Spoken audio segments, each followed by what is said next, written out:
Yesu nashimwe cyane, Yesu nahabwa icyubahiro. Turacyari kumwe, tubaha ikaze kandi turabakunda, turabakumbura kandi turabasengera muri cya kiganiro cyacu buri gitondo hamwe na Kristo Yesu. Twarimo tuvuga ko turi mu ntambara, kandi iyo ntambara uyirangaje imbere ni umutsinzi. Dufite komanda, dufite umuyobozi w'urugamba, dufite umuyobozi w'ingabo. Umunsi umwe Yosuwa yari mu ntambara, ageze kuri Yeriko atazi icyo ari bukore, kuko Yeriko yari nini cyane. Hanyuma rero aza kubona umuntu, aramubaza ati se uri uwo mu bacu cyangwa uri uwo mu banzi bacu? Buriya bari bafite sinye yerekana uburyo ki ari bene wabo, birumvikana mu rugamba niko biba bimeze. Hanyuma abonye umuntu aramubaza se uri uwo mu bacu cyangwa uri uwo mu banzi bacu? Hanyuma rero aramubwira ati njyewe ntago ndi uwo mu banzi banyu, ahubwo nje nonaha kubera umugaba w'ingabo za Isiraheli, kuba umugaba w'ingabo za Isiraheli. Imana ishimwe cyane, nje nonaha, nje mu butabazi bwihuse. Mu yandi magambo, hari amakuru Yosuwa yagombaga kumenya kugira ngo aneshe Yeriko. Yeriko ntabwo byari bisanzwe. Hari urugamba atarazi, yari generali, yarayoboye ingabo, ariko hari urugamba atarazi, kuko Yeriko byari bumugore. Abenshi bavuga yuko rwari urukuta rushobora kugendaho imodoka 6 paraleli, nta n'imwe igiranye ikibazo n'indi. Urumva hari hanini cyane, kandi rwari urukuta rwubatswe ku buryo bw'ubuhanga, kandi rwari rukomeye cyane. Byasabaga rero izindi mbaraga zidasanzwe. Abiga Bibiliya bavuze yuko ari Yesu waruje mu ntambara. Aramubwira ati nje nonaha kubera ingabo z'Abisiraheli, umugaba n'umutabazi. Imana nishimwe cyane. Iki gitondo nkwifurije guhura na Yesu, nkwifurije kumubona nk'umugaba w'ingabo zije kukurwanirira, kandi niko kuri koko. Umugirire icyizere, araza kururwana kandi ararunesha. Mu byo unyuramo byose, mu bikugora byose, mu bikurusha byose, mu bigutesha umutwe byose, urugamba si urwawe, urugamba ni urwa Kristo. Bibiliya iravuga ngo aje nonaha, naze nonaha, iki gitondo naze nonaha, akubera umugaba, akubera umutabazi mu ntambara urimo unyuramo. Ndabizi neza ko ziba zitandukanye, buri wese abarwana intambara ye, nta nubwo tuzihuza. Uyu munsi ushobora kuburizwa n'ibibazo byawe byo mu rugo, njyewe ndandikurizwa n'ibindi bitandukanye. Minerivare y'abana yabuze, undi akabarizwa nuko ari mu bukode benda kumwirukana, undi akarizwa nuko business iri guhomba. Buri wese aba ari mu ntambara yiwe, ariko ntawe utaba yirimo.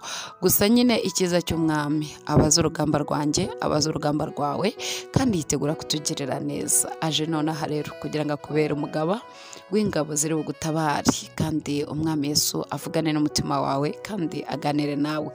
Reka rero dukomeje kuri za ntwaro z'umwuka wera, mbere yuko nanone tuzivugaho, hari ikintu tugomba kuvuga. Turaje tuvuge ku munsi mubi.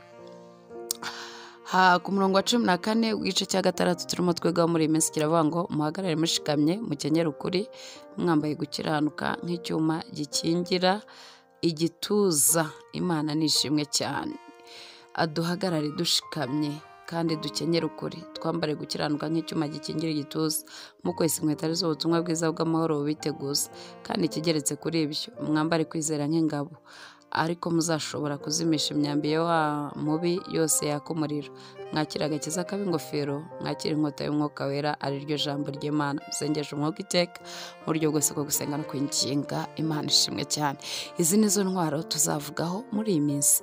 Ku murongo wa 12 haravuga ngo dusubiye inyuma nyine kuri 12, kuko tudakirana n'abafite amaraso n'umubiri, ahubwo dukirana n'abatware, n'abafite ubushobozi, n'abategeka isi y'umwijima n'imyuka mibi y'ahantu ho mu ijuru. Nuko rero mutware intwaro zose z'Imana, kugira ngo mubashe gukomera ku munsi mubi, kandi murangije byose muhagarare mudatsinzwe. Imana nishimwe cyane. Reka nk'uko nababwiye, ejo tuzakomeza ku ntwaro z'umwuka wera, ariko reka mbabwire ngo hari ikintu kimwe ugomba kumenya. Habaho umunsi mubi, habaho umunsi mubi mu buzima bw'umuntu, habaho umunsi mubi. Ese ni gute ushobora guhagarara ku munsi mubi udatsinzwe n'urugamba? Umunsi mubi ni iki? Umunsi mubi nyine ni igihe uba wahuye n'ibintu utatekerezaga ko wahura nabyo, kandi atari byiza. Umunsi mubi ujya ugera ku mugore umugabo bararana ntabimenye, umunsi mubi wakugeraho n'umukozi mukorana mu kazi ntamenye kuri ku munsi mubi.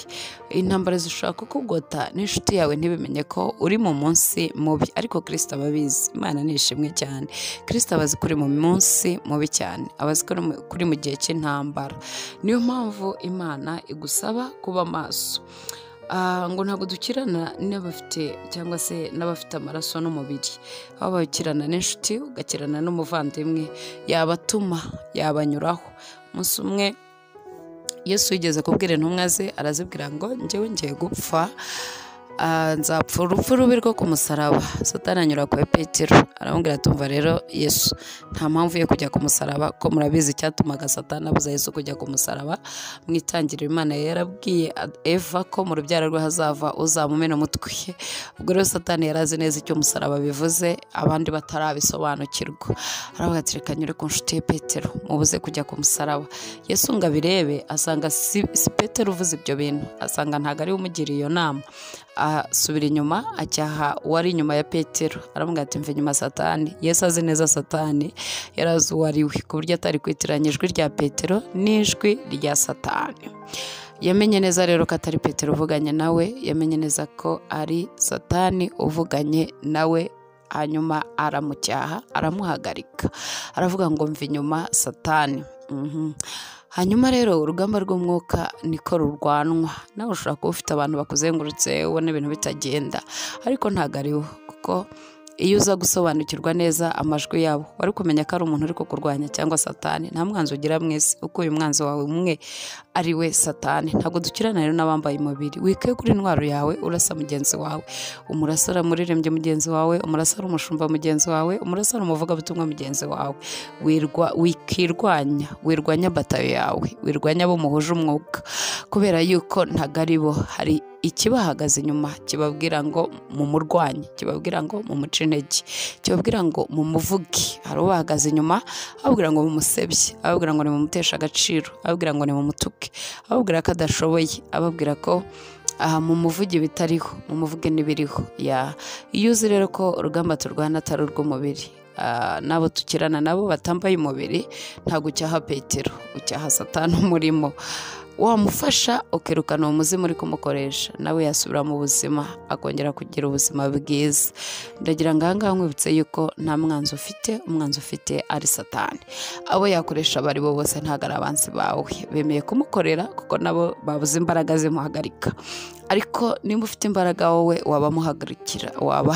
wamuhagarika, ukamwirukana, akava inyuma y'ibitugu bya Petero, akava inyuma y'imyumvire ya Petero, akava inyuma y'imyibwirire ya Petero. Imana nidufashe cyane. Narindi musobanura rero ko tudakirana n'ibyambaye umubiri. Ntanga urugero rwiza rwo kuri Yesu na Petero. Ntago Petero yabuza Yesu kujya ku musaraba, kuko Petero ntazi impamvu z'umusaraba cyane. Uzizi niwe wamubujije, niwe wanyuze kwa Petero inshuti ya Yesu. Kandi akenshi Satani akoresha abakuri hafi. Ntacyo twapfa kuko tutaziranye, ariko muziranye murimo muragipfa.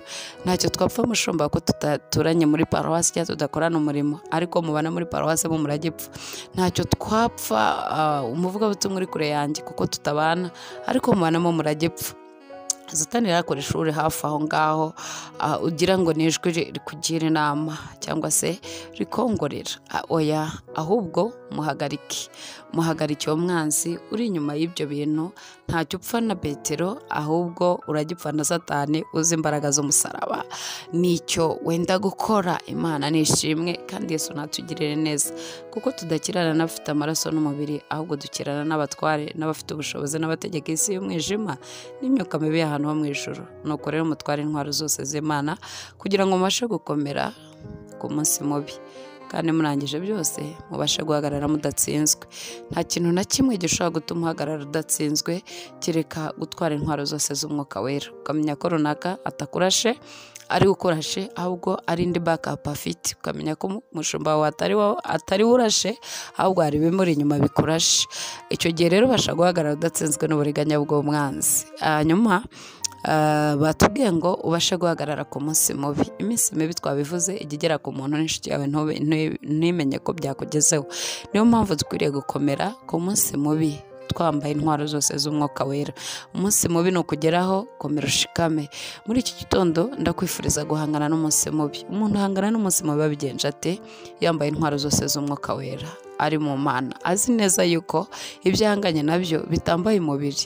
Urimo urahutaza abantu, urimo urarwana na batayo yawe bwite, urimo urarwana n'umusirikare muhuje kariyeri. Bikora utyo rero, mu kazi kawe bikora utyo, jya ku mavu usenge. Mu rugo rwawe bikora utyo, jya ku mavu usenge. Rwana n'ibikurwanya, wikangiriza intwaro zawe, wifate inyundo wica inshishi. Oya, ahubwo rwana n'ibikurwanya. Hanyuma kuko twabonye neza yuko Kristo atubereye mu ntambara, harahari ngo akoneshereze. We ntiwahangana n'ibi binyabutware ndetse n'ibinyabushobozi. Niyo mpamvu akubwira ngo wambare intwaro zose z'umwuka wera. Yaratubwiye ngo ntago yadusiga kuko azi neza ko turi mu ntambara. Unesha intambara n'umwe, ni uwuyifitiye ubushobozi. Naho twebweho muri we turabatsinze. Ijambo ry'Imana rirambwira ngo abisi twarabanesheje kuko uri muri twaruta uri mu bisi. Ntabwo badufite bw'urugamba kuko Kristo ari muri twebwe. Ugire igitondo cyiza rero, kandi wigiye urugamba nyarwo, wigiye kurwana urugamba ruzima, wirwana urutari rwo, kubera yuko ibyo ukirana nabyo umaze kubimenya kandi urabizi neza. Wihusha urugamba, ahubwo asaba nyiri intambara akugira inama kandi arwana urugamba nyirizina, kuko wararuzi neza, azi ibiguhiga, azi aho binyura, azi n'aho bituruka. Murangije byose muhagarare mudatsinzwe. Imana nidufashe cyane. Iki gitondo nkwifurije guhagarara udatsinzwe n'urugamba, ukomere kandi witwararike, kuko urugamba rurahari ariko ni urw'Umwami, kandi Umwami Yesu akomeza abane namwe. Mugire igihe cyiza, mugire umunsi mwiza, mugubwe neza. Shalom shalom.